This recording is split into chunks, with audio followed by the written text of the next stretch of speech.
ኦኬ ጥያቄ ያለው ሰው ሰላም አለይኩም። ወአለይኩም ሰላም ወራህመቱላሂ ወበረካቱ። እንትን ቅድም ቴሌግራም ላይ አንድ ጥያቄ ተጠይቆ ነበር ስላላ ባህሪያት፣ እሱም በተመለከተ ነው። አንተ ነህ ጠይቅ የነበረው ቅድም የጻፍከው አንተ ነህ? አይ እኔም አይቼው ነው። ኦኬ እኔም ትንሽ ግራ ያጋባኛል ብዙ ጊዜ። ምን ነው ግራ የሚያጋባ? እንትን አሁን የአላህን ባህሪ ለምሳሌ እጅ አለው እግር አለው ምናምን እያልን ካመሳሰል ልክ እዛ ላይ ጽሁፉ ላይ እንደተባለው ፋክሽናሊ አያመሳሰልብንም? ፈንክሽናል የሚባለው ባይመሳሰል እንኳን የሚመስለው ምንም ነገር ለምሳሌ አሁን የለም ይላል።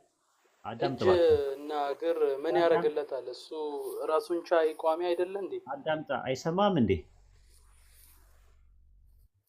አይሰማውም እንዴ? እጀሰማለሁ ያ ጀማ። እሰማለሁ። ታዲያ ምንድን ነው የሚደናቆረው? አይሰማም?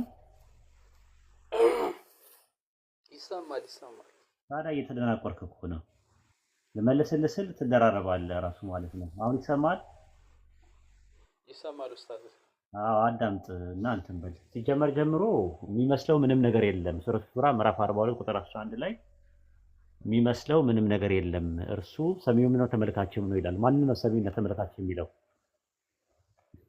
አላህ ሰውን ቅልቅል ከሆነ ከፍቶት ጠብታ ፈጠር ነው፣ ሰሚም ተመልካችም ማድረግ ነው ይላል። ማን ነው ሰሚም ተመልካች ያለው? ሰውን ነው እሱ እዚህ ጋር ተባለው እኮ ለምንድን ነው ሰው እንዴት ተመልካች ይሆናል? ማለት ሰው የሚመለከት ከሆነ አላህ የሚመለከት ከሆነ እንዴት ነው የምታየው? መመሳሰል አይሆንም ቁርአኑ? አዎ መሳሰል ነው፣ ግን እንዲመለከትበት የሆነ ማቴሪያል ወይ ነገር አድርጎለታል። ገባኝ። ግን መመሳሰል አላህ አይሆንም ግን ያን ወይ? መመሳሰል አይሆንም ወይ ነው ጥያቄው። መመሳሰል ይሆናል። ለምን ይሆናል? ስለዚህ ቁርአን ያመሳስላል ማለት ነው።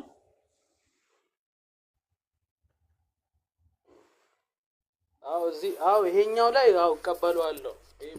አላህ ሰሚ ነው፣ ግን እኛ ጋር ተመሳሳይ አይደለም። ግን እግር እጅ አለው ስንል ወይ እንጂ ያ እግርና ኧረ ቆይ፣ ኧረ ተረጋጋ። ቆይ እጅና እግር ጋር እንዲገባ በቀላሉ ነው እየመጣሁልህ ያለው። አትቸኩል።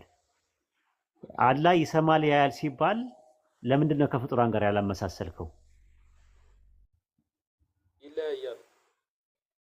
እንደዛ ነው ማለት ያለብህ። እጅና እግርም ይመሳሰላል። ወደ ፈንክሽኑ መሄድ እንችላለን። ይለያያል፣ አይመሳሰልም። አላህ ያያል፣ አዎ፣ ግን የሚያየው እንደ ሰው አይደለም። የሰው ማየት አንደኛ ውስንነት አለበት፣ ሁለተኛ ብርሃን ያስፈልገዋል። ያለ ብርሃን ማየት አይችልም። አላህ ግን ሲያይ በጨለማ ውስጥ ያሉ ነገሮችን ሁሉ ያያል። ለመስማት የኔ መስማት ውስንነት አለው፣ ሳውንድ ያስፈልገኛል። አላህ ግን በሰዎች ልቦች ውስጥ የሚንኮሻኮሽን ሁላ ይሰማል ራሱ። ስለዚህ የአላህን መስማትና የአላህን ማየት ከፍጡራን ማየትና መስማት ጋር ከማይነጻጸር ነው፣ አይመሳሰልም ብለህ ካልክ የአላህም እጅ ፈንክሽናል ማድረግ ትችላለህ ከፈለክ ማለት ነው። አሁን ጥያቄ የሚነሳው አንድ ነገር ፈንክሽናል ነው ብለህ ስትል አላህ ያያል ይሰማል ስትል ፈንክሽናል ነው? ከኛ ጋር ተመሳሳይ አይደለም። ፈንክሽናል ነው ወይ ነው? ፈንክሽናል ነው ወይስ አይደለም ነው የምልህ። ፋክሽናልማ ነው። ኦኬ ምን ማለት ነው ፈንክሽናል ነው ስትል? ይሰማል፣ ግን የእሱ መስማት ከኛ ጋር ፈንክሽናል ነው ስትል ምን ማለት ነው? ፈንክሽናል ነው ስትል ምን ማለት ነው የሚለውን ነው የፈለኩት። ለምሳሌ አሁን እኛ እጅ ወይም ጆሮ የምንፈልገው የጠየቁ ማየትና መስማት ፈንክሽናል ነው ሲባል ምን ማለት ነው ብለህ ጠይቅ፣ መልስልኝ። ይሄንን እኛን ተውንና አላህ ያያል ይሰማል የሚለውን ከፍያውን ወይም ደግሞ እንዴትነቱን ሳንመራመር ተውፊድ አድርገን ነው የምንቀበለው። ወደምናስጠጋው ወደ አላህ ነው። እንዴት እንደሚያይና እንዴት እንደሚሰማ አናቅም፣ አልተነገረንም በቁርአንና በሐዲስ። ማየቱና መስማቱ ፈንክሽናል ነው ስትል ምን ማለት እንደሆነ ንገረኝ ነው ያልኩ።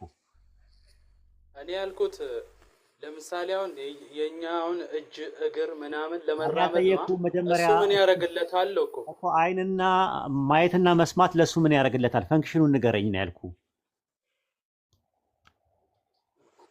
ማየትና መስማትማ እኛን ሊቆጣጠርበት ነው። ኦኬ ጥሩ። ማየትና መስማት የጀመረው ፍጥረት ከመፈጠሩ በፊት ያይና ይሰማ ነበር?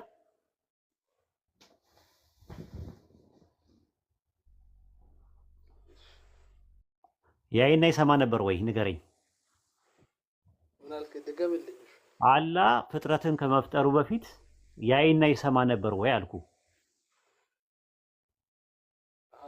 ያይና ይሰማ ነበር ወይ? አዎ። ይናገር ነበር? ይናገራል። አላህ ይሰማል፣ ያያል አይደል? አዎ።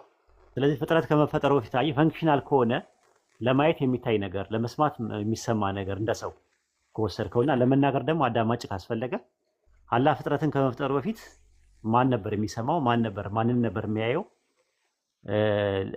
ማንን ነበር የሚያየው? ማንን ነበር የሚሰማው? ለማን ነበር የሚናገረው የነበረው? ነው አይናገርም ነበር?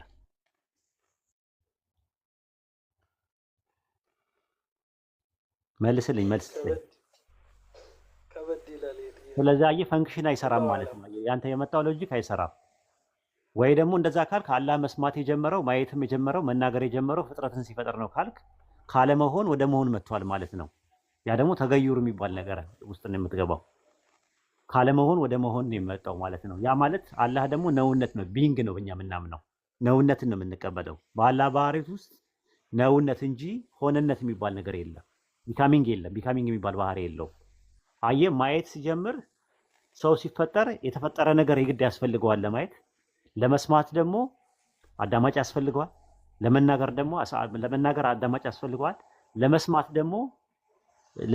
ደግሞ ድምፅ ያስፈልገዋል ብለህ ፈንክሽናሊ ካደረግከው አላህ ጋር ካመጣበት አጠቃላይ ዜሮ ይገባል ማለት ነው። ስለዚህ የአላህ ባህሪያትን አሁን ፈንክሽን ያደረግከው ፍጡሩን አይተህ ነው። ራሱ ፍጡር የግድ ምን ያስፈልገዋል? ለማየት የሚታይ ነገር ያስፈልገዋል። ለመስማት ድምፅ ያስፈልገዋል።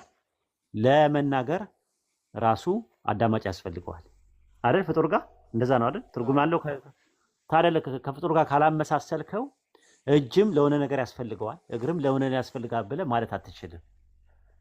ገብቷል? እንደዛ ካረከው ምንድነው የሚሆነው? አንዳንድ ባህሪያቶቹ በአጠቃላይ ማራቆት ነው ያለብህ።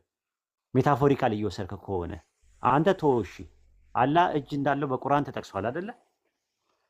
አዎ ተጠቅሷል። ግን እጅ አለው ብለህ ትርጉም አለው? እጅ አለው የሚለው ትርጉም አለው? ትርጉሙ ያለው አይመስለኝም። ታዲያ እንደዛ ነው መቀበል ያለብህ። ከፊያውን ወደ አላህ አስጠግተህ ተውፊድ አድርገህ ወደ አላህ በማስጠጋት ነው መሄድ ያለብህ። እግርም እንደዛው አላህ ማለት ነው። አላህ እግር እንዳለው በቁርአንም በሐዲስም መጥቷል አለው። ግን እንደኛ አይደለም። የሱ መለኮታዊ እንጂ ሰዋዊ አይደለም። አምላካዊ እንጂ ፍጥረታዊ አይደለም።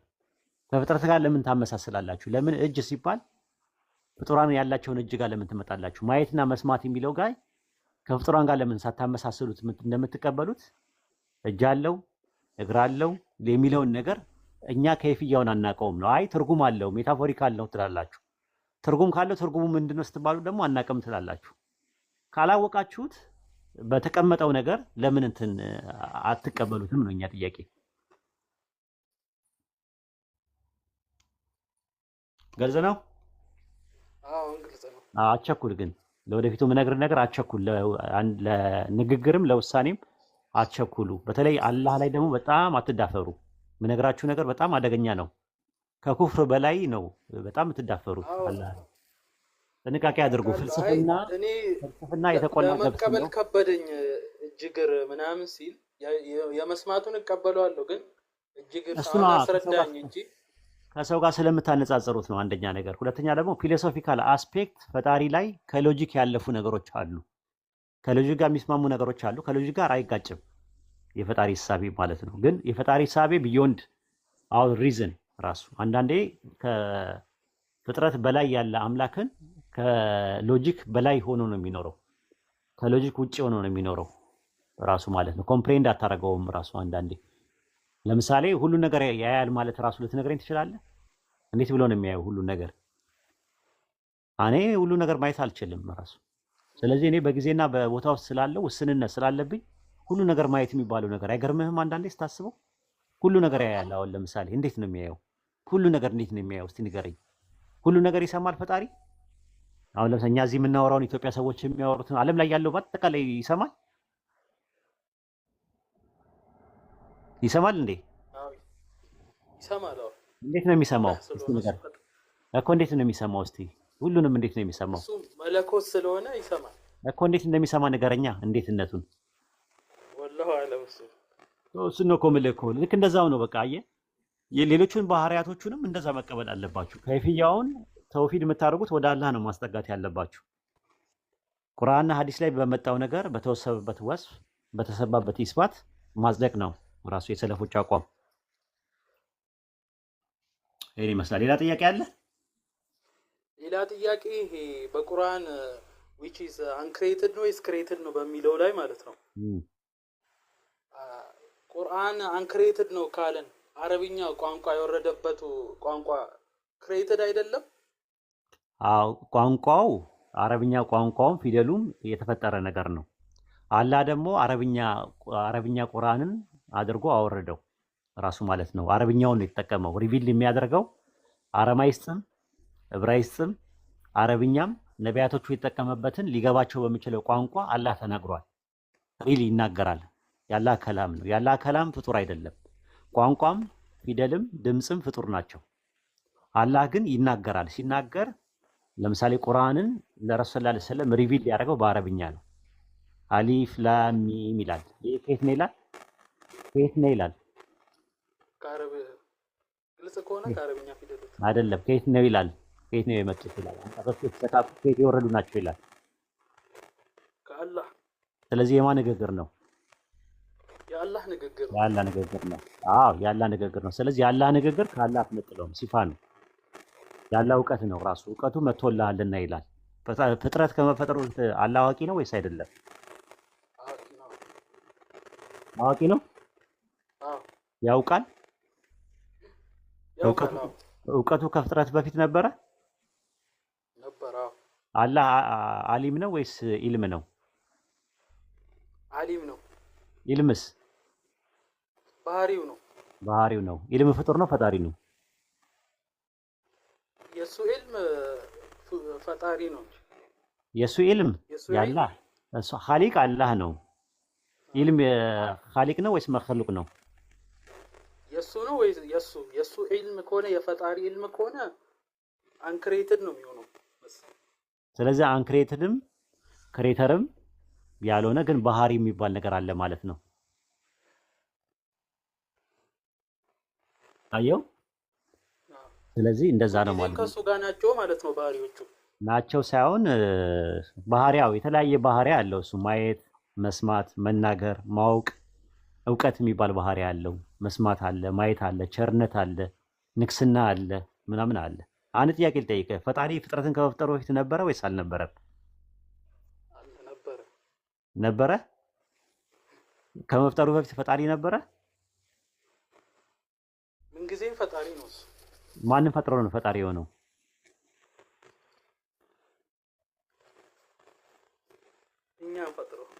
እኛ ከመፈጠራችን በፊት ፈጣሪ ነበር ወይ? ፈጣሪ ነው እኮ። ማንም ፈጥሮ ነው ፈጣሪ የሚሆነው ፍጥረትን ከመፍጠሩ በፊት? መጀመሪያውኑ ባህሪው እሱ ስላለ ነው። ተመልከት። አየህ።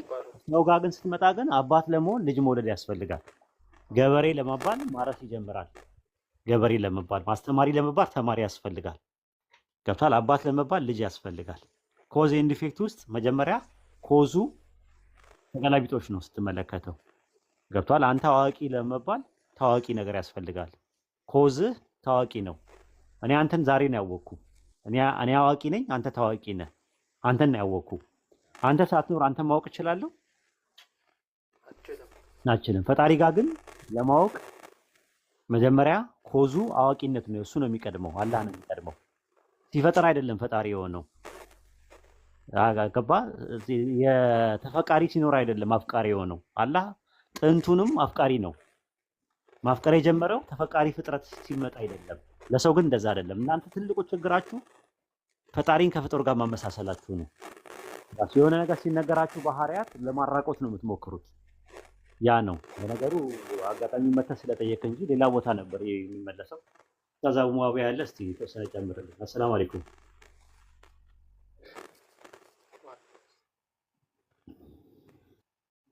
ኡስታዝ አቡ ሙአዊያ በቂ ስለ ፈጣሪ እያወራን ፍጡር እንዴት ይመጣብሃል ግን?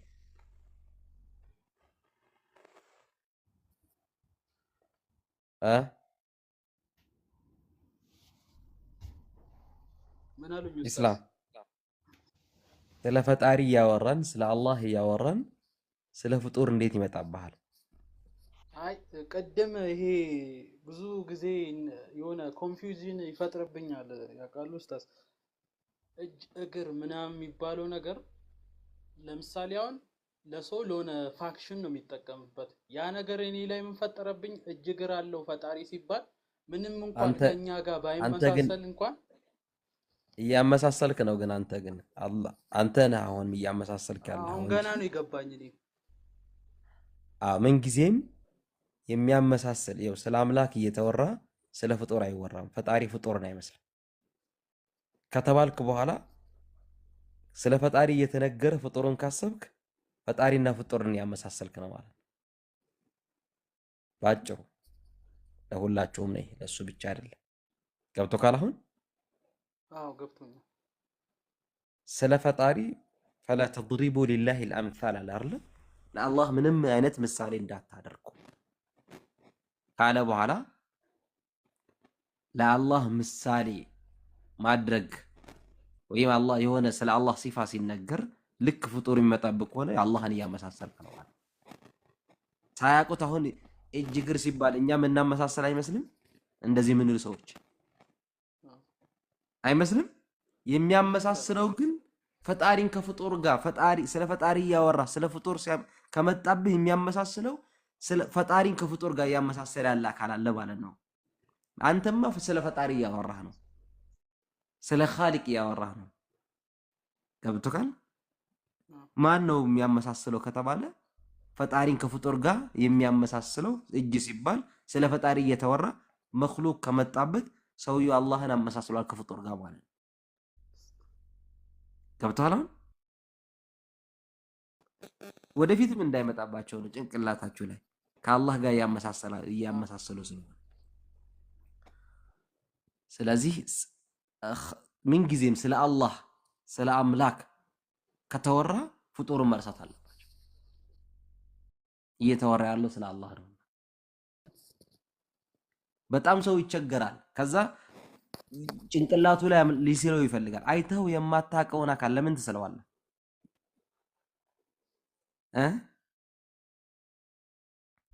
መሳል አለበት። አንተ አይተው የማታውቀው አካል እንዲህ ነው ብለህ መናገር ትችላለህ?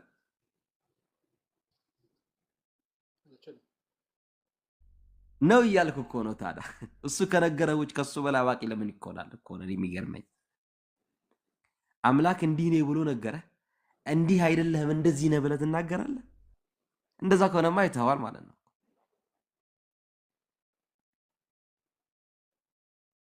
አይደለ?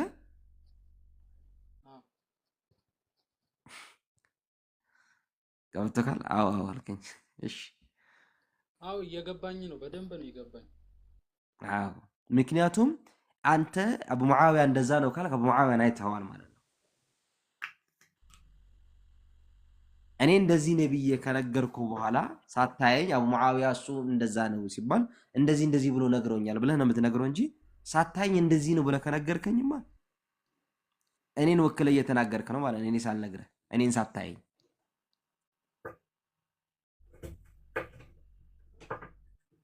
ገብቶሃል?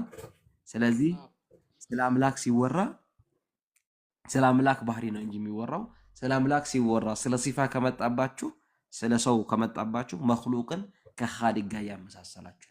ለዛም በሩን ዘጋ አላህ። ፈላ ተድሪቡ ሊላሂ አልአምሳል፣ ለአላህ ምንም አይነት ምሳሌ እንዳታደርጉ፣ ለአላህ ምንም አይነት ምሳሌ እንዳታደርጉ ካልክ በኋላ ምሳሌ ከዛ በኋላ የሚወሩ ወሬ ባህሪያቶች በአጠቃላይ እጅ፣ እግር፣ ሲፋ በአጠቃላይ ሁሉም ባህሪያቶች ከፈጣሪ ጋር ነው የሚሄደው፣ ከኻሊቅ ጋር ነው። ከዛ አንጻር ብንረዳው መልካም ነው። ያስማው ሲፋት ነው። ብዙ ምንትን በዚህ ተመሳሳይ ጥያቄ ካለ ከመጠየቅ ትችላለህ። ከሌለክ እኔ ልቀጥል ኡስታዝ። እሺ ባለቤቱ ጠያቂዋ ካልጨርስና ኡስታዝ ጋር እንመለስና ከዛ በኋላ ጠይቃለሁ። ጀዛከላህ ኸይር ኡስታዝ አቡ ሙዓዊያ። አብዛኛውን እንደዛ ናቸው፣ ግን ራሳቸው ነው ቀለበት ውስጥ የሚገቡት። ማየት፣ መስማት፣ መናገር የሚባለው ፈንክሽናል ነው ይለዋል። እና ምን ያስፈልጋል? ለማየት የሚታይ ነገር፣ የሚሰማ ነገር፣ ለመስማት ደግሞ የሚሰማ ነገር፣ ለመናገር ደግሞ አዳማጭ ያስፈልጋል። ግን እግርና እጅ ምን ያደርግልታል ይላሉ እነሱ ሲጠይቁ። ከዛ በኋላ ችግር የለውም አላህ ፍጥረትን ከመፍጠሩ በፊት ያይና ይሰማ ይናገር ነበር ወይ ብለን ጥያቄ እናቀርባለን። አዎ ይላሉ። ፈንክሽን ካደረገ የሚሰማው ማን ነበረ? የሚመለከተው ማንን ነበረ? የሚያዳምጠው ማንን ነበረ? የሚናገረው አዳማጭስ ማን ነበረ ሲባል የለም፣ በቃ እዛ ጋር ይቆማል ጥያቄው። አይ አያስፈልገውም፣ ፈንክሽን አያስፈልገውም ይላሉ።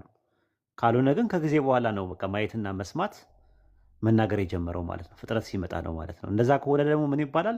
ቢካሚንግ የሚባል ባህሪ ያለው ሆነነት፣ ካለመሆን ወደ መሆን መጥቷል።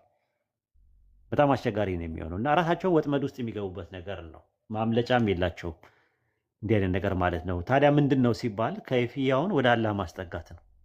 እንዴት ነው የሚለውን ነገር እንዴትነቱን አልተነገረንም። ቁርአንና ሐዲስ ላይ በመጣበት ነገር እንቀበላለን። በቃ አለቅ። ፍልስፍና የተቆላ ገብስ ነው። ሲበሉት ይጣፍጣል፣ ሲዘሩት ግን አይበቅልም ራሱ ማለት ነው። እና ፍልስፍና ለፊሎሶፊካል አስፔክት ለሆኑ ማቴሪያል ወርልድ ውስጥ በደንብ አንዳንድ ነገሮችን ጌን ማድረግ ይቻል ይሆናል። ነገር ግን ከአቅል በላይ ደግሞ ነቅል የሚባል ነገር አለ። ዲቫይን ሬቪሌሽን፣ ግልጠተ መለኮት የሚባል አለ። እሱን ነው የምንቀበለው። ስለዚህ አቅል ሊሳሳት ይችላል። የሰው አይምሮን እንደምትመለከቱት ነው። ሳይንስ ራሱ ወጥ የሆነ ትምህርት እንኳን የለው። ስለዚህ ያንን ነገር የምንመዝንበት ከአላህ ዘንድ በመጣው ዲቫይን ሬቪሌሽን መሆን ያለበት እና ከዛ አንጻር ነው። ኢንሻላህ የኡስታዝ አቡል ባህሪም ገብቷል። ምናልባት የምጨምርበት ነገር ካለ። አሰላሙ አለይኩም ኡስታዝ።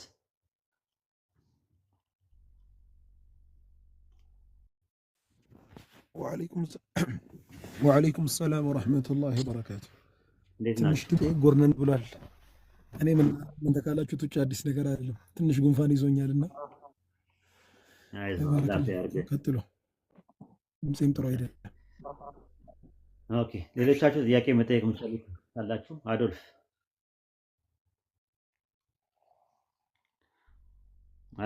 ኡስታዝ ይሰማል?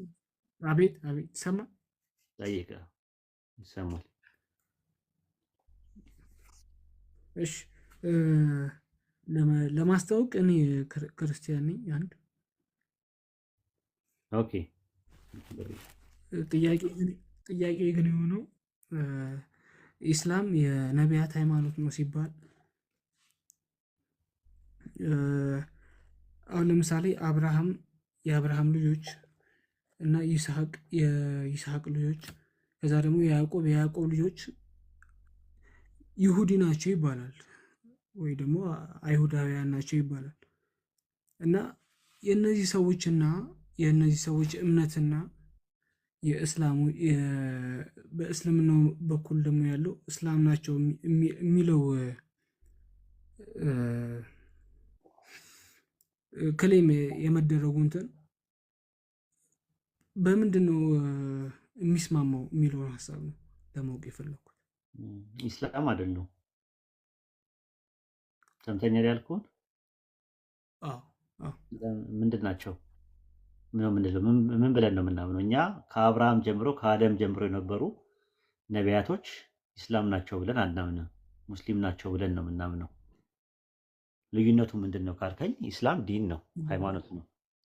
ሙስሊም ደግሞ ማለት ደግሞ ሰውየው ነው፣ ከአደም ጀምሮ ማለት ነው። ኢስላም ማለት ምን ማለት ነው ብሎ ጥያቄ ሰዎች ቢጠይቁ ኢስላም የሚለው የአረብኛ ቃል አስለመ ከሚል ነው፣ ታዘዘ ከሚል ስርወ ቃል ሊመጣው።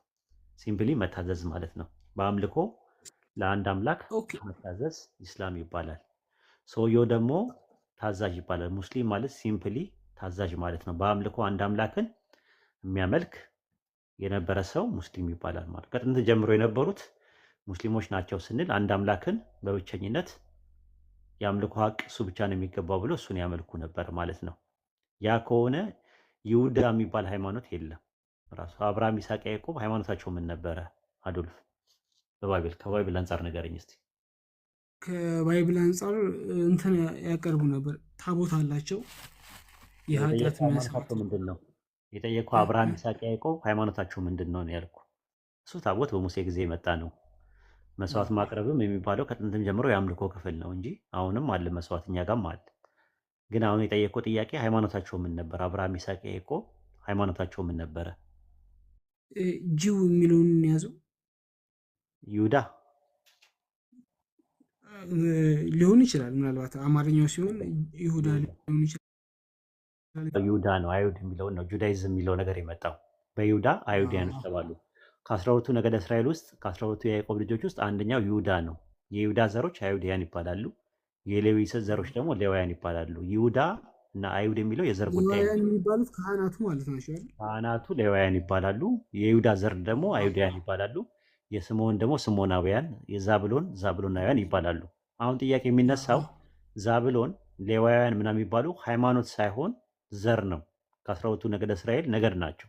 ይሁዳ ማለት ደግሞ ነገድ ነው ከ12ቱ። አዎ እኔ ጠየቁ ጥያቄ ይሁዳ የሚባለው የያዕቆብ ልጅ ከመወለዱ በፊት የያዕቆብ እና የያዕቆብ አባት ይስሐቅ አያቱ አብርሃም ሃይማኖታቸው ምንድን ነው? ከእናንተ መጽሐፍ አንጻር እስቲ ንገረኝ። ያው ሃይማኖታቸው ሳይሆን አላ መሰረቱ እምነታቸው ስርዓቱ አለ። ሃይማኖታቸው ምንድን ነው ነው የጠየቁ። ሃይማኖታቸው የለም፣ አይታወቅም። ይሁዳ ብለን መያዝ አንችልም። ይሁዳማ ከጊዜ ዘር ነው አልኩ እኮ ሃይማኖት አይደለም ሲጀመር። ሁለተኛ ነገር ከይሁዳ በፊት ይሁዳ ከመምጣቱ ከመወለዱ በፊት የይሁዳ አባት ያዕቆብ አለ። ያዕቆብ ከማጋ ነው የተጋብቶ የወለደው? ይሁዳን ከራሔል ጋር ነው አይደል? ከራሔል ጋር ነው አይደለም? ከሊያ ጋር ነው አይደል? ከሊያ ጋር ነው፣ ከእህቷ ጋር ከሊያ ጋር ነው የወለደው። እሱም ከመወለዱ በፊት ይሁዳ የሚባል ሰው ከመፈጠሩ በፊት የያዕቆብና አባቱ ማለት ነው አያቱ ደግሞ ይስሐቅ ቅድመ አያቱ አብርሃም ሃይማኖታቸው ምን ነበረ? ያው በሕገ ልቦና እግዚአብሔርን ያመልኩ ነበር ነው። ሃይማኖታቸው ምን ነበረ ነው ጥያቄው። በሕገ ልቦናም ይሁን በሕገ ኦሪትም ይሁን በሕገ ወንጌልም ቢሆን ሃይማኖታቸው ምንድን ነው ነው ጥያቄው። ሃይማኖት ስያሜ ያለው አይመስለኝም። ስለዚህ ከጥንት ጀምሮ የተገለጸ የተባለው ሃይማኖት ይሁዳ 1:3 ላይ ለቅዱሳን አንድ ጊዜ ለተሰጠ ሃይማኖት ተጋደሉ ይላል። ያም አንድ ሃይማኖት ለቅዱሳን ነቢያትና ለቅዱሳን ሐዋርያት ይላል ኤፌሶን 3:6 ላይ። ነቢይ የሚጀምረው ደግሞ ከአዳም ጀምሮ ከሆነ ከአዳም ጀምሮ አንድ ጊዜ የተገለጠው ሃይማኖት ምን የሚለው ሃይማኖት ነው? ንገረኝ። እግዚአብሔር ማምለክ አይሁን እኮ ምንድን ነው ንገረኛ፣ መረጃ ደሊል ስጡን። ስያሜ የለውም። ስያሜ ያለው ወይ አንተ ከሌለው በቃ ምንም ነገር የለም ማለት ነው። ቁርአን ግን ሱረቱ አል ኢምራን ምዕራፍ 3 ቁጥር 19 ላይ አላህ ዘንድ የተወደደ ሃይማኖት ኢስላም ነው ይላል። ኢስላም ነበር ከአደም ጀምሮ ኢስላም ነበረ ብሎ ነው የሚያስቀምጠው። ከአደም ጀምሮ የአንድ አምላክን የማስተማሩ ሂደት ኢስላም ይባላል። ሰውየው ደግሞ እሱን መቀበል አለብኝ ማለት ነው። የሱረቱ አል ኢምራን ላይ ያለው እሱ ነገረ፣ ቁርአኑ ነገረ። ባይብሉ በዝምታ ነው ያለፈው። ባይብላችሁ ላይ እከሌ የሚባል ሃይማኖት አልተገለጸም። ክርስትና ባይብሉ እኮ የ4000 ዓመት እድሜ ነው ያለው። ገባኝ። ግን የ4000 ዓመት እድሜ ቢኖረውም ኦሪጂናሉ የለም እኮ ባይብል። አንድ ያዘልኝ። ሁለተኛ ነገር ደግሞ ምንድን ነው ለመጀመሪያ ጊዜ ክርስትና ብሎ የሃይማኖቱን ስም የሰየመው ማን ነው ታውቀዋለህ? በታሪክ ውስጥ ክርስትና የሚለው ክርስትና ማለት ክርስቶስን መከተል ስለሆነ ክርስቶስ ነው ብለን መያዝ እንችላለን። ነው ክርስቲያን አይደለም የጠየቅኩህ። ክርስቲያንማ በአንጾኪያ ነው ለመጀመሪያ ጊዜ ክርስቲያን የተባለ። ክርስትና ሃይማኖቱ ክርስትና ይባላል። እናንተ ደግሞ ክርስቲያን ትባላላችሁ። ሃይማኖቱን ክርስትና ብሎ ለመጀመሪያ ጊዜ የሰየመው ማን ነው? እኔ እንጃ ማን ነው? የአንጾኪያው አግናጢዮስ ነው። በ110 ላይ ኢየሱስ ካረገ በኋላ ሐዋርያቶቹ ሞተው ካለቁ በኋላ አንጾኪያ በ110 ኤዲ ድህረ ልደት ክርስትና ብሎ ለመጀመሪያ ጊዜ ተርሙን ኮይን ያደረገው እሱ ነው። ስለዚህ ስህተት አለበት። አንደኛ ሰው ሰራሽ ነው የምንለው ክርስትና፣ ለዛ ነው ሰው ሰራሽ ኮት አደረገው እንጂ ክርስትና ብሎ ቃሉን የፈጠረው እሱ ነው። ክርስትና የሚለው ክርስቲያን አይደለም ያልኩ። ክርስቲያን የሚለውንም ጠላቶቻቸው ነው ያሉት። ሐዋርያት ሥራ ምዕራፍ 11 ቁጥር 26 ላይ በአንጾኪያ ለመጀመሪያ ጊዜ ክርስቲያን ተባሉ ይላል። በአንጾኪያ ነው ለመጀመሪያ ጊዜ ክርስቲያን የተባሉት። ስለዚህ ክርስትና የሚለው ቃል ባይብል ላይ የለም። ሐዋርያቶችም አያውቁት፣ ነቢያትም አያውቁት። ክርስትና ማለት የተለየ እንትን አለው። ክርስትና የሚለው ቃል ከባይብል ሃይማኖት ኮይንድ የሆነ ነው። ቃሉ የለም ባይብል ላይ። ብዙ ጊዜ ክርስትናን የመሰረተው ሀሳቡ ክርስቶስ ይለያል። ሀሳቡም ሀሳቡ ይለያል ይለያል። ሀሳቡም ይለያል ከፈለክ ማለት ነው። ክርስትና ትሪኒቲ ነው ዋናው መሰረታዊ ትምህርቱ አይደል እንዴ? ሀሳቡን ልትለይልኝ ይችላለህ? አዎ ሀሳቡ ለምሳሌ ስላሴ ኦኬ ስላሴ። እሺ ስላሴ አሁን ነቢያትም ሐዋርያቶችም አላስተማሩም። ዛዱ ሰለስቱ ወንዘ ሰለስቱ አሐዱ ይሴሌሱ በአካላት ወይ ተዋሕዶ በመለኮት ብሎ አላስተማሩንም። አንድ ሲሆን ሶስት፣ ሶስት ሲሆን አንድ፣ በስም በአካል በግብር ሶስት ሲሆን በመለኮት በአገዛዝ በስልጣን አንድ ብሎ አንድ አስተማሪ የለም። ከሐዋርያትም ነቢያትም እንደዚህ አይነት ትምህርት አላስተማሩ። ማስተማር ይጠበቅባቸዋል። ታዲያ ይሄን እንትን ያላስተማርከው ምን ለማለት ነው? ካላስተማሩ ታዲያ ምኑን ትከተለዋለህ? ስላሴ ብለህ በስላሴ ታምናለህ አንተ? ኦፍኮርስ እንዴ ኦርቶዶክስ ነው። ኦኬ ስላሴ ሰው የሚድንበት ነው በማመኑ፣ ባለማመኑ የሚጠፋበት ነው፣ የሚቀጣበት ሃይማኖት እንትን ነው፣ ሀሳብ ነው፣ ትምህርት ነው።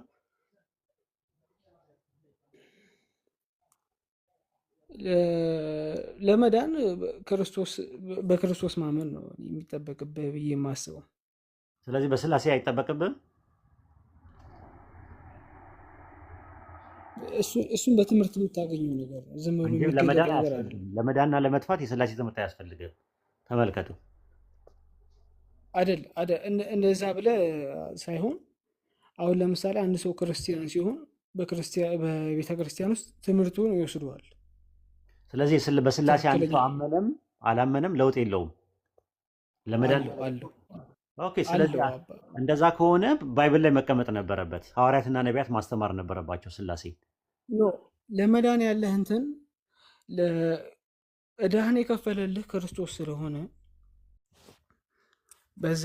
በዛ በኩል ያለውን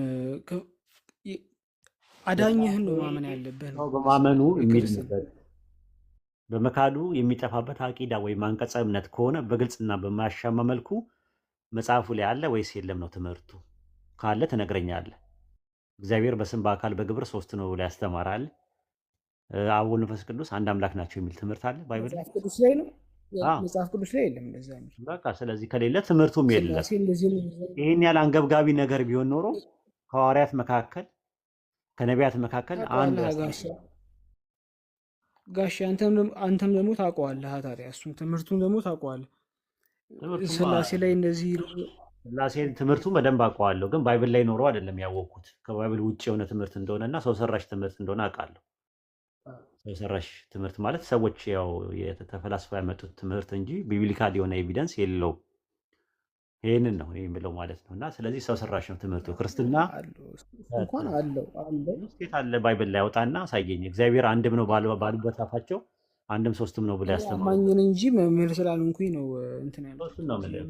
ይኸው አንተ የምታወራውን ነገር ነው ትክክል አይደለም ብሎ አንዳንድ ሰው ያስገባና እንስማ እስኪ። አንድ ክርስቲያን እስኪ ዝር አይልም ራሱ በዚህ ጉዳይ ላይ እስኪ ግቡና አንድ ክርስቲያን አንተ ጠቁም እዚህ ብለህ። እኔ አንድ አማኝ ነኝ እኔ። ስለዚህ ይህን ይመስላል እንግዲህ ያለው ነገር እሱ ነው። ባይብል ላይ በግልጽ የተቀመጠ ነገር የለም። ሃይማኖታችሁ ምን እንደሆነም እንኳን ባይብላችሁ ላይ አልተቀመጠም። ስለዚህ እስልምና ባይብል ላይ ራሱ መጠበቅ አልነበረባችሁም። ግን እንደው ቃሉ አለ ወይ ነው ኢስላም የሚለው ቃል በዘኛ ደረጃ አለ ወይ ብለህ መልስልኝና ልውጣ። በቃ እኮ መጠየቅ አለብህ ራሱ እኮ ከጥንት ጀምሮ የነበሩት ነቢያቶች ሙስሊም ነው የምንልበት ምክንያት እኛ ምክንያት አለን። ከጥንት ጀምሮ የነበሩ ማለት ነው። ለምሳሌ ሱረቱ በቀራ ምዕራፍ 2 ቁጥር 131 ላይ ጌታው ለእርሱ ኢብራሂም ለጌታው ለእርሱ አላህ ማለት ነው ለእሱ ታዘዝ ባለው ጊዜ መረጠዋል። ለዓለማቱ ጌታ ታዘዝኩኝ አለ። አላህ ምንድን ያለው? አስሊም አለው። አስሊም ማለት ታዘዝ ማለት ነው። ኢብራሂም ምን አለ? አስለምቶ አለ፣ ታዘዝኩኝ አለ ይላል። ሱረቱ ሐጅ ምዕራፍ 22 ቁጥር 34 ላይ እንደዛ ነው። አምላካችሁ አንድ አምላክ ብቻ ነው፣ ለእርሱ ብቻ ታዘዙ። አስሊሙ ማለት ታዘዙ ነው ራሱ። ተመልከት ያለው ነገር ማለት ነው። እንደገና ደግሞ ሌላም ከጥንት ጀምሮ የነበሩት የዲኑ ኢስላም ነበረ እንትን የሚሉት ማለት ነው። እና ያ ነገር አለ ወይ ብለህ ስትል ይሁዳ 1:3 ላይ ለቅዱሳን አንድ ጊዜ ፈጽሞ ለተሰጠ ሃይማኖት ተጋደሉ ይላል። ኤፌሶን 4:5 ላይ ደግሞ አንድ ሃይማኖት አለ ይላል። ኤፌሶን 3:6 ላይ ደግሞ ለቅዱሳን ሐዋርያትና ነቢያት ነው የተሰጠው እያለ ይናገራል። ስለዚህ ከጥንት ጀምሮ ከነበሩ ነቢያቶች በአጠቃላይ አንድ ሃይማኖት እንደነበራቸው ከተነገረን ከዛ በኋላ ምንድን ነው ብለን ስንል መሰረቱ አለ ወይ በቋንቋ ደረጃ ስንል አዎ መዝሙረ ዳዊት ምዕራፍ 56 ቁጥር 12 ላይ አምላክ ሆይ እኔ የምስጋና ስለት የምሰጥ ከኔ ዘንድ ነው ይላል። የዕብራይስጡ የምሰጥ የሚለው አሻሌም ነው የሚለው ልክ ኢስላም የሚለው ቃል ተመሳሳይ ጋር ሸለም ከሚል ነው የመጣው ራሱ በዕብራይስጥ ሸለም ማለት ታዘዘ ተገዛ ከሚል ነው። ዩስሊም የሚለው ቃል ራሱ ለአላህ እጅ መስጠት ነው። ለምሳሌ በሱረቱ ሉቅማን ምዕራፍ 31 ቁጥር 2 ላይ እርሱ መልካም ሰሪ ሆኖ ፊቱን ወደ አላህ የሚሰጥ ሰው ጠንካራ ገመድን በእርግጥ ይጨበጣል። የሚሰጥ የሚለው የገባው ቃል ተመሳሳይ ነው። ዩስሊም ነው የሚለው አረብኛው፣ አሻሌም በዕብራይስጥ ይኸው መጽሐፋችሁ ላይ አለ። መዝሙረ ዳዊት ምዕራፍ 56 ቁጥር 12 ላይ አለ። ምን ትላለህ?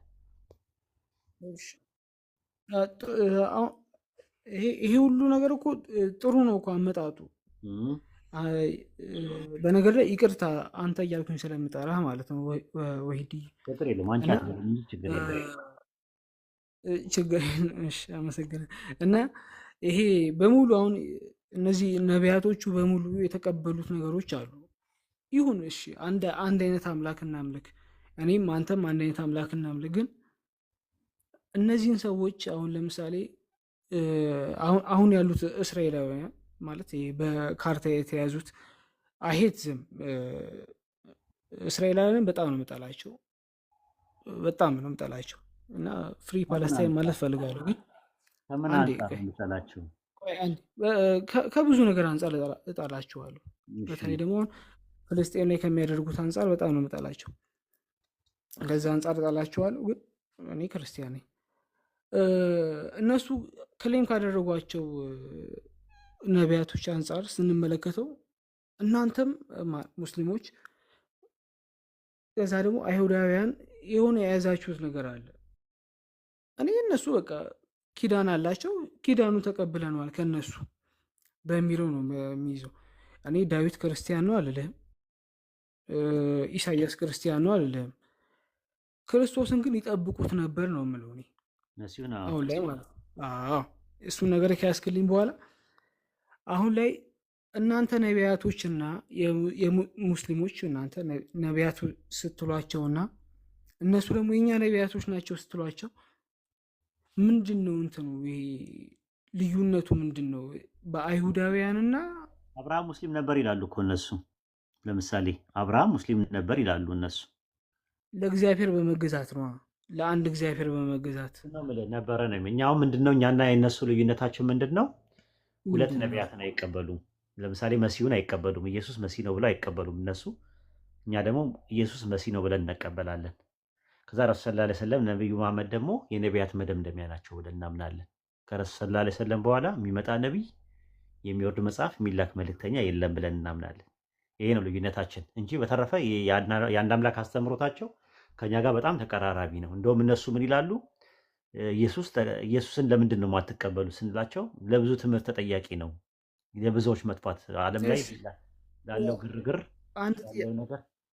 አታስጨርሰኝም? እሺ አንድ ይቅርታ፣ በጣም ይቅርታ ወሂዲ፣ በጣም ይቅርታ፣ በጣም ይቅርታ። የኢዮብ መጽሐፍ ላይ አለ። አሁን ለምሳሌ የኢዮብ መጽሐፍ ላይ የእግዚአብሔር መንፈስ ፈጠረኝ የሚል ነገር አለው ሀሳቧ እና ያንን ሙስሊሞች በምን ይረዱታል፣ አይሁዶች በምን ይረዱታል የሚለውን ስ ነገር እስኪ ወደዚህ ተሻገርክ ቶሎ ብለህ ኖ አይ አንድ አይነት ሀሳብ አለን ስላልከኝ ነው። አንድ አይነት ሀሳብ ነው። ምክንያቱም ኢዮብ ምዕራፍ 33 ቁጥር 4 ላይ የያህዌ መንፈስ ፈጠረችኝ ነው የሚለው። የግሱ መደብ ራሱ አሳቴኒ ነው የሚለው። አሳቴኒ ማለት ፈጠረችኝ ነው። ፈጠረችኝ ነው እንጂ ፈጠረኝ አይልም። አንድ ያዘልኝ። ሁለተኛ ነገር ደግሞ ፈጠረኝ የሚለው ነገር ተመሳሳይ ነው ማለት አይደለም ራሱ። ለምሳሌ መዝሙረ ዳዊት ምዕራፍ 119 ቁጥር 73 ላይ እጆች ሰሩኝ አበጃጁኝ ይላል አይደል? ዳዊት ሲናገር እጆች ሰሩኝ አበጃጁኝ ይላል አይደል? እጆቹ ፈጣሪ ናቸው ወይስ መፍጠሪያ ናቸው? እጆቹ ፈጣሪ ናቸው ወይስ መፍጠሪያ ናቸው ለዳዊት? እየጠየኩ ነው ያለው። አለ አዶልፍ ሜታፎር ብዬ ነው የሚቀበለው። ለምን ሜታፎር ይሆናል? መፈጠር ሜታፎር ነው እንዴ? ኦሪት ዘፍጥረት ምዕራፍ 2 ቁጥር 7 ላይ ያህዌ አምላክ ሰውን ከምድር አፈር አበጀው ይላል። መበጀት ክንዱን ሜታፎር ላክልኝ ነው? ደግሞ ስለሚል ያው ክንዱ ደግሞ ክርስቶስ ስለሆነ ቆይ አልጨረስኩልህም። እሱም በኋላ ትነግረኛለህ። ከምድር አፈር አበጀው ሲል መበጀት ሜታፎር ነው?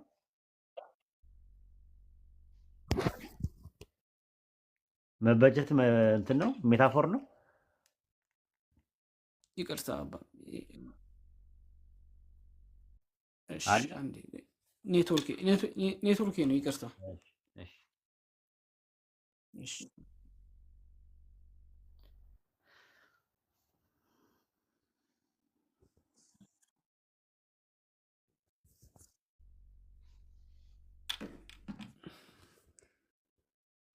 ይሰማል ድምፄ?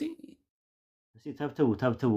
ኔትወርክ እያስቸገረኝ ነው። እኔም እየጠቆረብኝ ነው። አግዙኝ። አ፣ የ- የኔም አንድ እያስቸገረ ጊዜ ቆይ። ኡስታዝ ሲያወራ ማለት ነው አስጨርሰው። እሺ ሌሎቻችን ኮፒ ሊንክ እናድርግ። የሆነ ሰዓት ላይ ተጠፋፋን መሰለኝ ሀሳባችን። እሺ ቀጥል። አይ አይ ምንም አላወራም ኡስታዝ፣ ምንም አላወራም። ከዛ በኋላ ከተቋረጠ በኋላ እሱም ጋር ተቋርጦ ነበር። ኦኬ። ኦሪት ዘፍጥረት 2:7 ላይ ዮድ ሄ ቫቭ ሄ አምላክ ሰውን ከምድር አፈር አበጀው አለ። መዝሙረ ዳዊት ምዕራፍ 119:73 ላይ እጆች ሰሩኝ አበጃጁኝ ይላል። አሁን የሚነሳው ጥያቄ እጆቹ የፈጣሪ እጆች ማለት ነው። የፈጣሪ እጆች አበጃጁኝ ስለተባለ የፈጣሪ እጆች ፈጣሪዎች አይደሉም፣ መፍጠሪያ ናቸው ራሱ ማለት ነው። ገብተዋል? ልክ እንደዛ የህያዊ መንፈስ አዎ ፈጠረኝ ማለት መፍጠሪያው ስለሆነ ነው ፈጠረኝ የሚለው ነገር ያለው ማለት ነው። እንደዛማ ከሆነ ብዙ እንደዚህ አይነት ነገሮች አሉ ባይብል ላይ። አሁን ለምሳሌ እጄ ምድርን መስርታለች፣ ቀኜ ሰማያትን ዘርግታለች ይላል ኢሳያስ 48:13 ላይ። ቀኙ ማናት? ቀኜ ሰማያትን ክርስቶስ ዘርግታለች። ሊሆን አይችልም ኡስታዝ? ቀኜ ነው የሚለው፣ ቀኜ ነው። እጄ የሚለው ክርስቶስ ብላ ተርጉሞ ችግር የለውም። ቀኜም ሰማያትን ዘርግታለች ይላል። ማናት ቀኙ? ያው ዓለማትን በፈጠረበት የሚለው ሀሳብም አለ አይደል? እጄ ነው። መጽሐፍ እጄ ቅዱስ ላይ የሚለውን ክርስቶስን ውሰደው፣ ክርስቶስ ብለው ውሰደው፣ ችግር የለውም። ቀኜ እሺ ሰማያትን ዘርግታለች የሚለው ቀኝ የሚለው ማንን ነው? ማናት ቀኝ ዘርግታለች ይላል። በሴት አንቀጽ ሲጠቀም የራሱ አካል የመለኮት አንድ አካል ብለን ማናት ልንይዞ አንችልም። እኮ ማናት? ስንት አካል አለው እግዚአብሔር? እግዚአብሔር ሶስት አካል አለው ብዬ ነው የማስበው ቀኝ እኔ። የተባለችው ስንተኛው አካል ናት? ሜቢ ሁለተኛው አካል ማናት እሷ? ሁለተኛው አካል ማን? ወልድ። እሺ እጄ የተባለችውስ ማናት? እጄ አዎ የተባለችው ማናት? ያው ቀኝ ሲባል እጅን አይደለም የሚያመለክት እንደ ቀኝና ሰውኛ እጄ ነው። ስንመለከት ሁለት ነገር ነው የተጠቀሰው። ኦኬ፣ ይለያያል ማለት ነው ሀሳቡ። ኦኬ። ቀኝ እጄ እያለን እንትን የሚለው ጣቶች ውስጥ እነማን ናቸው? እንደዛ አላሰብኩትም እኔ። መዝሙረ ዳዊት 8:3 ላይ ደግሞ የጣቶቹ ስራ ሰማያቶችን ባየው ጊዜ ይላል። ጣቶች ይላል። ጣቶች እነማን ናቸው? ከሌ በላይ ያው እኔ ክንድ ሲባል ክርስቶስን ነው የማስበው ክርስቲያን ስለሆንኩኝ ማለት ነው። ጣቶቹ የተባሉት እነማን ናቸው? ቀኝ የተባለችው እነማን ናቸው? እጅ የተባለችው እነማን ናቸው? እዚህ ጋር የተለያየ ቦታ ላይ የተለያየ እንትን አለ፣ የተለያየ እንትን የሚለው ነገር አለ። ስለዚህ የሚፈጥርበትን ባህሪያት በአጠቃላይ እንትን ነው ራሱ ማለት ነው። ኢሳያስ 9:7 ላይ የእግዚአብሔር ቅናት ይህን ያደርጋል አለ። የእግዚአብሔር ቅናት የሚባለው ማን ነው? ቅናት የሚባል አለ ሌላ የሚያደርግ ከእግዚአብሔር ውጭ የሆነ ፈጣሪ ነገር? ቅናት ሳይሆን አንድ ስሜት ማለት ነው፣ የአምላክ ስሜት። ኤግዛምፕል ልስጥ፣ በአንተ ልስጥ። መዝሙረ ዳዊት ምዕራፍ 37 ቁጥር 30 ላይ የጻድቅ አፍ ጥበብን ያስተምራል ይላል። ስለዚህ የጻድቅ አፍ አስተማሪ ነው ወይስ ማስተማሪያ ነው? የጻድቅ አፍ እኔ የምረዳው መንፈስ ቅዱስ አድርጌ ነው። ያንተን ነው እኮ የጻድቅ አፍ ጥበብን ያስተምራል የሚለው። የጻድቅ አፍ ነው የሚለው ያንተ አፍ። በእኔ አድሮ መንፈስ ቅዱስ ከተናገረ በሚለው ያስተምራል ነው። የጻድቅ አፍ ጥበብን ያስተምራል ይላል። ስለዚህ ጥበብን የሚያስተምረው የአንተ አፍ ያስተምራል ስለተባለ አስተማሪ ነው ማለት ሳይሆን አስተማሪው አንተ ነህ። ግን የምታስተምረው በአንደበትህ ስለሆነ አንደበትህ ያስተምራል ማለት አንደበትህ አስተማሪ ነው እንደማትለው ሁሉ እግዚአብሔርም በመንፈሱ አማካኝነት ነው ነገሮችን ሕያው የሚያደርገው። ስለዚህ ያ ማለት መንፈሱ ፈጣሪ ነው ማለት አይደለም። ደግሞ በሴት ጾታ ነው የተቀመጠችው ማለት ነው። አንደበቱ ፍርድን ይናገራል አለ። የሚናገረው ማን ነው? ሰውየው ነው የሚናገረው ወይስ አንደበቱ ነው የሚናገረው?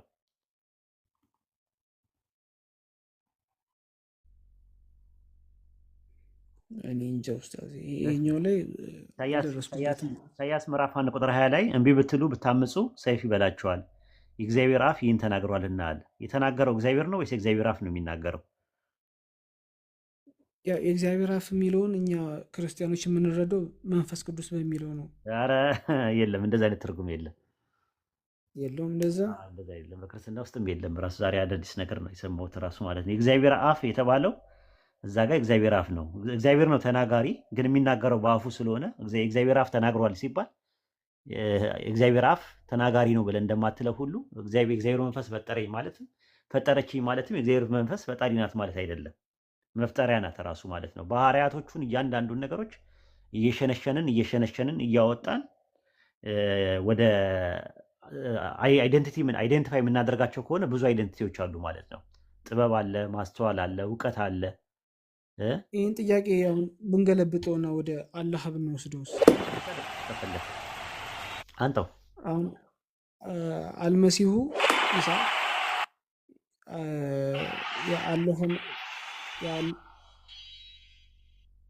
የአላህ መንፈስ ነው የሚለው ሀሳብ አይልም። እንደዛ ያለ መንፈስ አይልም። ከእርሱ የሆነ መንፈስ ከእርሱ የሆነ ካላ የሆነ ማለት ነው። የሁላችንም መንፈስ ከእሱ ነው የሚሆነው። ራሱ የእሱ ብቻ አይደለም። ሱረቱ ኒሳ ምዕራፍ 4 ቁጥር 171 ላይ እናንተ የመጽሐፍ ሰዎች ሆይ በሃይማኖታችሁ ወሰን አትለፉ፣ በአላህ ላይ እውነት እንጂ አትናገሩ፣ የመርየም ልጅ አልመሲሳ የአላህ መልእክተኛ ብቻ ነው ይልና ወደ መርየም የጣላት አለ የይሁን ቃል ነው ይላል። ወደ መርየም የጣለው አይደለም የሚለው የጣላት ሁን የሚለውን ቃል አላህ ወደ መርየም ጥሎ ኢሳ እንዲፈጠር አድርጓል ማለት ነው። ከዛ በኋላ ካለ በኋላ ከእርሱ የሆነው መንፈስ ነው ብሎ ነው የሚያስቀምጠው። ከእርሱ ምንድን ነው የሆነው? ከአላህ የሆነው መንፈስ ነው። ከመርየም የሆነው ደግሞ እንቁላሉ ነው፣ ስፐርም ሴል የለውም። ያንን ደግሞ እንቁላል የነበረውን ፍጥረት ህያው የሚያደርግበት አካልን ህያው የሚያደርግበት ደግሞ መንፈስ ይባላል ማለት ልክ አደም ላይ እንዳደረገው ማለት ነው። አደም ላይ የነበረው መንፈስ ራሱ የተነፋ ነው። ራሱ በአደም ላይ የነፋው ማለት ወደ መርየም የጣላት ነው የሚለው የጣለው አይደለም። ከዛ በኋላ ምንድን ነው የሚለው? ቀጥሎ አንድ አይነት ነው ማለት ነው። አዎ ወደ አደም የሄደውና ወደ አንድ አይነት ነው። ራሱ ስለ ሩህ ይጠይቀዋል። ሩህ ከጌታዬ እውቀት ነው ከጌታዬ ዘንድ ነው፣ ከእውቀትም ጥቂት እንጂ አልተሰጣችሁም እና በላቸው ነው የሚለው። ለምን? እውቀቱ ራሱ ከዛ የመጣ ነገር ነው። ራሱ ያ እውቀቱ ራሱ ጥቂት ነው የተሰጠን። ሱረቱል ኢስራ ምዕራፍ 17 ቁጥር 85 ላይ እንደዛ ነው። ከሩህ ይጠይቀዋል። ያንተም የኔም ሩህ ማለት ሩህ ከጌታዬ ነገር ነው፣ ከእውቀትም ጥቂት እንጂ አልተሰጣችሁም እና በላቸው ይላል። ሩህ የተፈጠረው አደም በተፈጠረ ጊዜ ነው፣ የሁላችንም የተፈጠረው። ነገር ግን ልክ እንደ አፈር ማለት ነው። ለምሳሌ አካላችን የተሰራው ከምንድን ነው? ከአፈር ነው። ከአካላችንና ከአፈር ማን ይቀድማል ሲባል ምድር መጀመሪያ የተፈጠረ ነው ፈጥሮ። ከዛ በኋላ አካላችን የተፈጠረው ከምንድን ነው? ሱረቱል ጣሃ ምዕራፍ 50 ቁጥር 55 ላይ ሱረቱል ጣሃ ምዕራፍ 20 ቁጥር 55 ላይ እንደዛ ነው። ከእርሷ ከምድር ፈጠርናችሁ ይላል። ከምንድን ነው የተፈጠረው? አካላችን ከምድር ነው። ከኛ ምድር ይቀድማል፣ ቀደም ብሎ የተፈጠረ ነው። ከዛ አካላችንን ደግሞ የፈጠረው ከምድር ነው። ከዛ መንፈሳችን ደግሞ የሚፈጠረው ደግሞ ከነበረ መንፈስ ላይ ነው የሚነፋው፣ ህያው ለማድረግ ማለት ነው። ይነፋል ያ መንፈስ ማለት ነው። የሚነፋው ደግሞ አላህ ደግሞ ምንድነው? የግድ ደግሞ ከአፉ እያወጣ አይደለም። የነበረን ነገር መንፋት ይችላል። አንተ መኪና ተንፍሶብህ ጎሚስታ ሄደ ንፋልኝ ትለዋለህ። ጎሚስታ ሰራተኛው ነፋው። ከምን አምጥቶ ነው የነፋው? ከኦክሲጂን ልክ እንደዛ ማለት ከሆነ የተቀመጠ ነገር አለ። ከዛ ላይ ነፋልህ። አመሰግናለሁ ብለህ ሳንቲም ከፍለህ የምትፈልገውን ትሄዳለህ። አላህም ደግሞ የተፈጠረ መንፈስ አለ። አደም ሲፈጠር በአደም ጀርባ ላይ የተፈጠረ መንፈስ አለ። የሁላችንም መንፈስ እዛ ነው። ከዛ ላይ ነው የሚነፋው ለእኛ ማለት ነው። ከዛ በኋላ የአንተ አይደንቲቲ ይሆናል። የውስጥ ማንነት የውስጥ ማለት ነው። ፍጡር ነው። ሁለቱም ፍጡሮች ናቸው። ራሱ አሁን ጥያቄው ዞሮ ደግሞ እኛ ጋር ምንም ችግር የለውም። አሁን አንተን ጥያቄ የምጠይቅ አንተ ፍጡር ነው ወይስ ፈጣሪ ነህ? እኔማ ፍጡር ነኝ። ሙሉ ለሙሉ ፍጡር ነው። አንተ ውስጥ ያለ መንፈስ ከየት ነው የመጣው? ከእግዚአብሔር የተገኘ እኮ ከእግዚአብሔር አፈፍ ብሎት በጸጋው የሚገኝ ገፍ ብሎት ነው የተገኘው። ከውስጥ የሚወጣው ከውስጥ የሚወጣው ነገር ፍጡር ነው ወይስ ፈጣሪ ነው? ከእግዚአብሔር የሚወጣው ከእግዚአብሔር አሁን ለምሳሌ ዘፍጥረት 2:7 ላይ አዳምን የምድር አፈር አበጀውና በአፍንጫው የተስነፋ ፈፍ አለበት። እፍ ሲል እግዚአብሔር ከአፉ የሚወጣው ነገር ፍጡር ነው ወይስ ፈጣሪ ነው?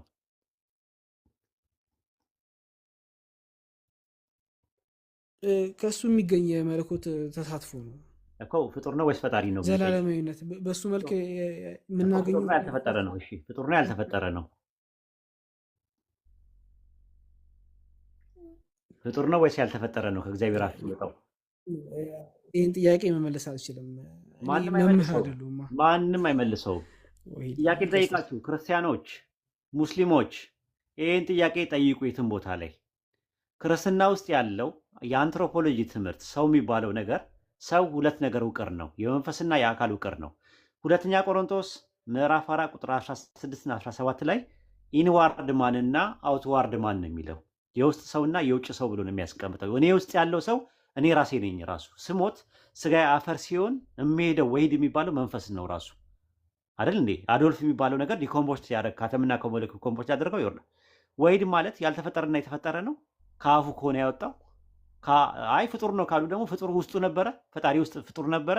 አሁን በኢስላም አስተምሮት መንፈስ የተፈጠረ ነገር ነው። የሚነፋው ከነበረ ነገር ላይ ነው የሚነፋው። ምንም የሚያገናኘው ነገር የለም። ፍጡር ነው። ከአፉ እያወጣ የሸነሸነ ምናምን ነገር እፍ አይልም ፈጣሪ። እንዲህ አይነት ነገር ባህሪ የለውም። ፈጣሪ መለኮት ነው እሱ ጋር። ስለዚህ እንደዛ ከሆነ ፍጡር ፈጣሪ ውስጥ ነበር ወይ? አንተ ከመፈጠረ በፊት ፈጣሪ ውስጥ ነበርክ ወይ? አፍ ውስጥ ነበርክ ወይ? ይህን ነገር ደግሞ ስንይዘው ምንድን ነው ነፍሳችን ማጠፋ ነች። ክርስትናን ታውቃለህ እንደማጠፋማ የኛም ሩህ እኮ ይሞታል ብለን አናምንም። እኛም ራሱ ሱረቱ ዙመር ምዕራፍ 60 የሆነ እንትን ላይ የቁርአን አያ ላይ እኮ እንትን አለ ነፍስ ሁሉ ሞትን ቀማሽ ነች። ነፍስ የሚለው ነገር እንትን ነው ደሚሩ ነፍስያ ነው። እሱ እኮ ልክ ምንድን ነው መሰለ ማይሰልፍ አካልን ይሞክላል። ነፍስ ማለት አንተ ራስህ ነህ። አንተ ራስህ ነህ። ከዛ በኋላ ደግሞ መንፈስህን ሰውነትን ነው እንደ የምትወክለው እሷ። ነፍሰ ገዳይ ይባል የለ ባይብል ላይ ነፍሰ ገዳይ ሲባል ምንን ነው የሚወክለው? ነፍስ ሲል በባይብል ላይ ክርስቶስ ደግሞ ነፍስን መግደል የማይቻላቸው ስጋን የሚገድሉ እሱ ደግሞ መንፈስን ይወክላል። አየህ ነፍስ የሚባለው ነገር ክርስቶስ የሚለው ምንድን ነው? ስጋን የሚገድሉ ነፍስን ግን መግደል እንደዛ ሲል ስለ ሩህ ነው የሚያወራው፣ ስለ መንፈስ ነው የሚያወራው። ልክ ነህ። ግን ስለ አካል ደግሞ ሲያወራ ደግሞ ነፍሰ ገዳይ ይላል። ወንድሙን የሚጠላ ነፍሰ ገዳይ ነው ይላል። ወንድሙን የሚገድል ነፍሰ ገዳይ ነው ይላል። ነፍስ ይገደላል። አሁን ነፍስ ሲል ደግሞ እዚህ ጋር ምንድን ነው? አካልን ነው የሚያመለክተው። በክርስትና ላይ ነፍስ መግደል ማለት ከክርስቶስ መለየት ማለት ነው አይደለም። ነፍስ አሁን አንድ ሰውን ቢገድል ምንድን ነው የሚባለው? ነፍሰ ገዳይ አይባልም? በአማርኛ ይባላል። በአማርኛ ይባላል። ባይብል ላይ ይባላል። ራሱ ነፍሰ ገዳይ ይላል ባይብል ላይ።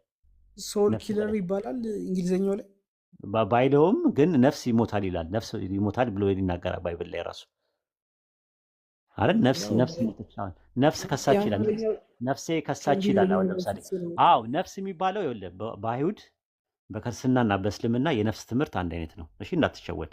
ምንድነው የምናምነው መሰለ? አንትሮፖሎጂ ላይ መንፈስ የሚባለው ነገር የማይሞት ክፍል ነው የሰው አፈር። እሱ መንፈስ የሚባለው የእኛ መንፈሳችን አይሞትም። እሱ መንፈሳችን ነፍስ ይባላል። እውነት ነው። ሱረቱ ዙመር ምዕራፍ 39 ላይ አላህ ነፍስን በሞት ጊዜ ይወስዳታል፣ ያለሞተችዋን ነፍስ ደግሞ በእንቅልፍ ጊዜ ይወስዳታል አለ። በእንቅልፍ ጊዜ ሆነ ያለ የምታየው ያለ ጆሮ የምትሰማው ያለ አፍ የምትናገረው ያለ እግር የምትሄደው ነገር ምን ይባላል? መንፈስ ወይም ነፍስ ነገር ይባላል። ኤክሰርሳይዝ ነው የምታደርገው። ስትሞት ደግሞ አካልህ ወደ አፈር ወደ መቃብር ሲገባ መንፈስ ደግሞ ወደ አላህ ይመለሳል ማለት ነው። ነፍስ የሚለው አንዳንዴ ወደዛ ይመጣል። ነፍስ ሁሉ ሞትን ቀማሽ ናት ሲል ደግሞ አካላችንን ታሳቢና ዋቢ አድርጎ ነው። ነፍስ ማለት አንተ ራስህ ነህ። ራሱ ነፍስ ደሚሩ ነፍስያ ማለት ሂምሰልፍ ማለት ነው። ማይሰልፍ ማለት ነው። ለምሳሌ ማይሰልፍ ስል ምን ማለት ነው? በአማርኛ ራሴ ማለት ነው አይደለ? በአረብኛ ምን ይባላል? ነፍስ ይባላል አይደል? በአረብኛ ማለት ነው። ነፍስ ስትል ሂምሰልፍ ማለት ነው። ነፍሲከ ማለት ደግሞ ራስክ ማለት ነው። ዩር ሰልፍ ማለት ነው። ነፍሲያ ደግሞ ራሷ ራስክ ራስሽ ምናምን እያልክ ስታወራ ነፍሲ ስትል ደግሞ ማለት ነው ራሴ ማለት ነው። ገብቷል? ደሚሩን ነፍስያ ይባላል። ሪፍሌክቲቭ ፕሮናውን ነው። ድርብ ተብላ ጥቅስ ማታውቅም። ማይሰልፍ ስትል ማይሰልፍ ኦን ማይ ኦን። ስለዚህ ራስህ ነህ። ራሱ ነፍስ ማለት ራስህ ነህ። ግን ያ ራስህ ደግሞ ከሁለት ነገር ነው የተዋቀረው። ከምንና ከምን? አካልና መንፈስ። አካል ዲኮምፖዝ ሲያደርግ መንፈስ ደግሞ ወደ አላህ ይመለሳል ማለት ነው። ስለ ሩህ ይጠይቀዋል። ሩሁ ከጌታዬ ነገር ነው ከእውቀትም ጥቂት እንጂ አልተሰጣችሁም እና በላቸው ይላል ሱረቱ ኢስራ ምዕራፍ 17 ቁጥር 85 ላይ። ከዚህ አንጻር ነው የምናየው። የተፈጠረ ነገር ነው፣ ፍጡር ነው ሁለቱም ማለት ነው። እና ኢሳ ፍጡር ነው በእኛ አስተምሮት ማለት ነው። ሱረቱ አል ኢምራን ምዕራፍ 3 ቁጥር 47 ላይ እንደዛ ነው ያለ ጋብቻ። አንድ ጥያቄ ልጠይቅ እዚህ ስር። እሺ ቀጥል። ይቅርታ ግን አውት ኦፍ ቶፒክ ነው አባቢ፣ ከፈቀድክልኝ ነው። ችግር የለውም በቃ ትፈቅድልኛለህ? ችግር የለውም ቀጥል። እሺ ቅድም ላይ ከሆነ አንድ ሙስሊም ጋር እያወራሁ ስለነበር ነው እና ያንን ነገር ሜቢ እዚህ ውስጥ ያሉት ሰዎች ቢረዱት ማለት ነው። ክርስቶስ ሲጠመቅ የእግዚአብሔር አብ የምወደው ልጅ ይሄ ነው የሚለውን ስሙት ብሏቸዋል ይላል እና ሱራ 43 ላይ ነው መሰለኝ፣ ሱራ 43:81 አካባቢ ቀጥታ ቃል በቃል አላልኩትም፣ ሚስኮት እንዳታደርጉኝ እና አላህ ልጅ ቢኖረ ኖሮ እኔ ተገዢ ነኝ በላቸው ይላል። ወሂድ እሺ ያስጨርስከኝ ነው፣ አመሰግናለሁ። እና እዛ ላይ ሀሳቡ አሁን ለምሳሌ በመጽሐፍ ቅዱስ ላይ ኢየሱስ ክርስቶስ የእግዚአብሔር ልጅ ከተባለና ቁርአን ላይ ደግሞ ቁጥሩን ቀስ አይቼ እነግርሃለሁ 43:81 በሚለው እንያዘውና እዛ ላይ የአልረህማን ልጅ ቢኖረው እኔ ከተገዢዎቹ አንዱ ነኝ በላቸው የሚለው ጽሁፍ የአላህ መውረድ ካለበት እኛ ብናመልከው ኃጢአት ይሆንብናል? ክርስቲያኖች እዛ አይደለም የሚናገረው ነገር። አረብኛ ላይ ኢን የሚለው ነገር ላ በሚል ይመጣል። ለምሳሌ ማለት ነው ልጅ የለውም በሚል ነው የሚመጣው። አርፉል ሸርጥ ይባላል ማለት ነው። ለምሳሌ በሱረቱል አዕራፍ ምዕራፍ 7 ቁጥር 143 ላይ ሙሳ ለቀጠሯችን በመጣ ጊዜ አለው አላህ ጌታ ሆይ አሳየኝ፣ ወደ አንተ እመለከታለሁ አለው። አላህም በፍጹም አታየኝም አለው። ወደ ተራራው ተመልከት፣ በስፍራው ቢረጋ በእርግጥ ታየኛለህ አለው። ገብቷል? ቢረጋ ታየኛለህ አለው። ዛት ሚስ ምን ማለት ነው? እዚህ ጋር ቢረጋ ታየኛለህ ሲለው ኢን የሚለው ኢፍ ብሎ ማለት ዛት ሚንስ ቢረጋ ታየኛለህ አለው። በእርግጥ ታየኛለህ አለው። ለተራራውን በተገለጸ ጊዜ ሙትኮት አደረገው። ሙሳም ጮኸ፣ አላየውም። ቢረጋ ማለት አይረጋምም አታየኝም ማለት ነው። እና ልጅ የለውም አይመለክም ነው ማለት ነው ትርጉሙ። ልጅ ቢኖረው ብሎ የሚያስቀምጠው ማለት አርፎ ሸጥፍ ማለት ልጅ እንደሌለው ለመናገር የተጠቀመበት ነው። የመጀመሪያ በሰረቱ ዙሩፍ ምዕራፍ 43 ቁጥር 81 ላይ ነው ያለው። ለአላህ ልጅ ቢኖረው ብሏል። ኢን አየህ፣ ወይም ደግሞ ለው የምትለዋ ነገር አርፉ ሸርጥ ይባላል ማለት ነው በኢስላም። ያንን ነገር ምን ይባላል መሰለ? ሃይፐርቦሊክ ስቴትመንት ታውቃለህ? ሃይፐርቦሊክ ስቴትመንት ግነታዊ አነጋገር ማለት ነው። ያ ነገር እንደሌለው በጣም አስረግጦ ለመናገር ማለት ተራራው ቢረጋ ታየኛለህ ማለት ተራራውም አይረጋም አንተም አታየኝም ማለት ነው ትርጉሙ። ልጅ ቢኖረው ገዛዋለሁ ማለት ልጅም የለውም ተገዢ መሆን አይቻልም ነው። በቃ እንደዛ ለመዝጋት ሲፈልግ ማለት ነው ቁርአኑ። ይሄ የመጀመሪያው ነው። ሁለተኛ ሌላው ደግሞ ምንድን ነው መነሻ ቀጥያ ላይ ደግሞ እንትን የምትለው ነገር አለ። የተገዢዎች መጀመሪያ ነኝ ሲል እዚህ ጋር ኢን የምትል ነገር አለ። ኢንካነ ነው የሚለው። ኢንካነ የሚለው ኢን የምትለዋ ነገር ማ በሚል ይመጣል በቁርአን ውስጥ። ሱረቱ ያሲን ምዕራፍ 36 አይ ቁጥሩን ጠፋኝ። ኡስታዝ አቡል ባህሪ ያለ ይረዳኛል። እዛ ላይ ምንድን ነው የሚለው ራሱ ልክ ምንድን ነው አፍራሽ ቃል ሆኖ ይመጣል። ኔጌቲቭ ፓርቲክል ሆኖ ይመጣል። የሚረዳኝ ሰው አለ? ታስታውሰዋለህ ኡስታዝ አቡል ባህሪ? አነ የምትለዋ ነገር ማ ልክ ኢንካነ የሚለው ማካነ በሚል የመጣበት ያለዛ ቁርአን ልከፍት ነው። ይሰማል ድምጼ? ይሰማል። አዎ ኢን ከሚለው በኋላ ኢንካነ የሚለው ማካነ በሚል ይመጣል። ቁጥር 36 ምዕራፍ 36 ቁጥር ስንት ላይ ነው ያለው? አፍራሽ ኢንካነ የሚለው አፍራሽ ሆኖ ሱረቱ ያሲን አንድ ኤግዛምፕል ይሰጣሉ። ቁጥር ስንት ላይ ነው? ምዕራፍ 36 እንደሆነ ኢንካነ ረህማኒ አና አውላ እንጃ ማለት ከሩቆኝ ነበር እየሰማኝ የነበረው ሀሳቡ ብቻ ስለገባኝ ነው። ኢን ግን ይመጣል ብዙ ቦታ፣ አንድ ቦታ ብቻ 3 4 5 ቦታ ይመጣል። ለምሳሌ ኢን ብሎ ኢላ ከመጣ ለምሳሌ ኢን ብሎ ኢላ ከመጣ እኮ ማ ማለት ነው ኢን ማለት ቢማዕና ማ ማለት ነው ይላሉ ኡሱልዮችም ሲያስቀምጡ ማለት ነው። ድምፅ ይሰማል? አፍዋን ቆይ ላውጣለህ፣ አንድ ደቂቃ ወይም 20 ሰከንድ።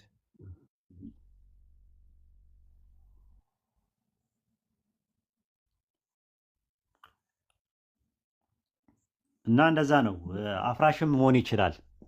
ኢንካነ የሚለው ማካነ በሚል ይመጣል። ከዛ አንጻር ኢንካነ የሚለው ልጅ የለውም ማለት ነው ትርጉሙ ብሎም አስቀምጠዋል። እንደዛ ብለው ሙፈሲሮቹ ማለት ነው። ይህን ይመስላል። እሺ አመሰግናለሁ። ኢን ሁወ ኢላ ዚክሩን ሊልዓለሚን እንደሚለው ለምሳሌ ማለት ነው። ኢን ሁወ ኢላ ዚክሩን ሊልዓለሚን ቢማዕና ሁወ ኢላ ሁወ ሚል እዚህ ጋር ማ ማለት ነው ቢማዕና እንደዛ ማለት ነው። እንደዛ ነው። ግን ሱረቱ ያሲን ላይ የነበረው በጣም እንትን ነበረ፣ በጣም ስትሮንግ የሆነች አርጊመንት ነበረች እና በቃሌ ያላስኳትም ራሱ ማለት ነው። ቁጥር 36 ላይ መሰለኝ። እስቲ አንዴ ልክፈታት። ላውጣው ሲሱነ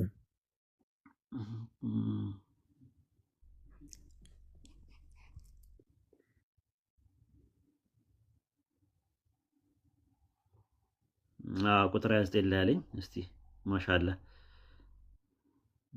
አየው ወማ ተእቲህም ሚን አያቲ ረቢሂም ኢላ ካኑ አንሃ ሙዕሪዲን ምናምን ነው። እሱን ነው የመጣው አይደለም 36 29 ላይ የያዘው ቅጣታቸው አንዲት ጨዋት እንጂ ሌላ አልነበረችም ይላል። እዛ ጋር አፍራሽ ቃል ነው ኢንካነት የሚለው ምን አልክ? ምዕራፍ 36 ቁጥር 29 ላይ ያለው አፍራሽ ሆኖ የመጣው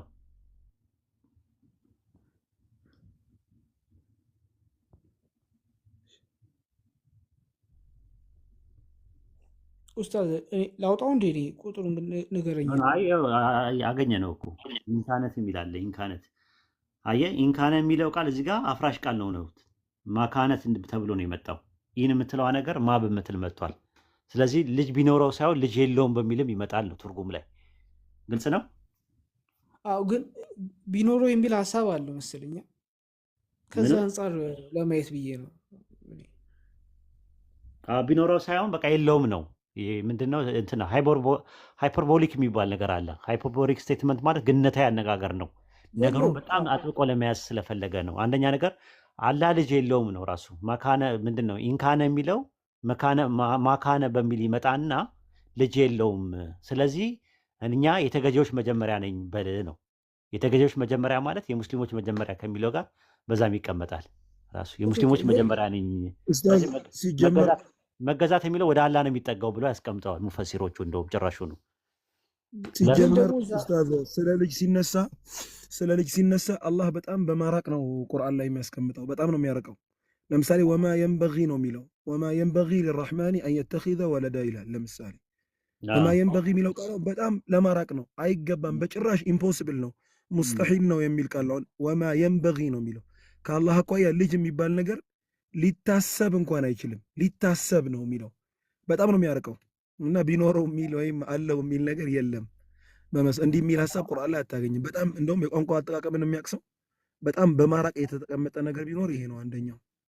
ቀጥሉ ኡስታዝ። የለውም እንደዛ ነው። በጣም የገረመኝ እሱ ነው ራሱ። ኢንካነ የሚለው ማካነ በሚል ይመጣል ብለው ሱረቱ ያሲን 36 29 ላይ ያለውን ጥቅስ ጠቅሶ በጣም እንትን ነው ሴንስ ያደርጋል። እና የሚጠጋው ወደ አላህ ነው ራሱ ሂዳፋቱ ማለት ነው አይደለ? ወደ አላህ ይጠጋል።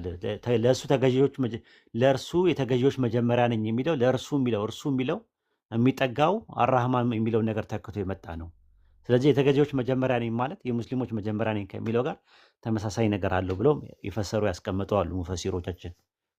ከዛ አንጻር ነው እና አሪፍ ጥቅስ ነው የጠቀስከው አዶልፍ። እሺ ኡስታዝ እያመሰግናለሁ። ምንም ችግር የለውም። ማሂናውን አይቻት ነበረ ስጽፍ አይቻት ነበር። ስስባት አትገባም። እስቲ ይሄ ነገር ሌላ ጊዜ መጥቼው ይጠይቃል። እሺ ችግር የለውም። እሺ ሰላም ደርልኝ። አመሰግናለሁ። ምንም ችግር የለውም። ጥያቄ ሲኖር በደንብ ጻፍና ና። እሺ እሺ ወንድም።